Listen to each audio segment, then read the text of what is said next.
you explain the cash flow method used in reserve studies?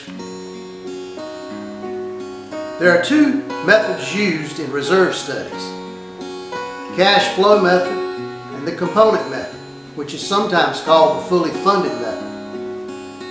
The cash flow method considers collective funding for all components.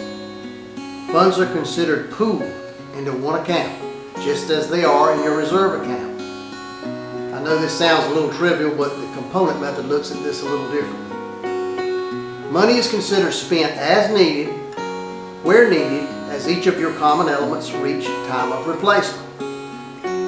The baseline and threshold cash flow methods allow the flexibility to test different collection amounts by trial and error.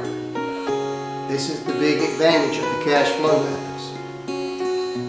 The baseline method finds the minimum collection amount needed to theoretically keep the association solvent over the next 30 years. The forecast end-of-year balance must remain above zero in each of the 30 years. The threshold cash flow plan uses trial and error scenarios until a minimum allocation is found that satisfies the funding goal of the association.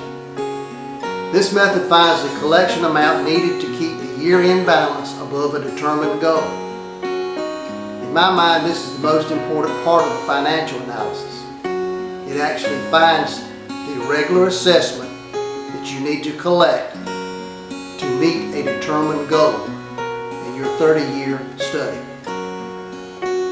The inflation rate is added to both the replacement cost of each component and the collection amount each year through the 30-year forecast. The inflation rate I use comes from the current CPI published by the Bureau of Labor Statistics. It will generally be anywhere from 2.5% per year to 3% per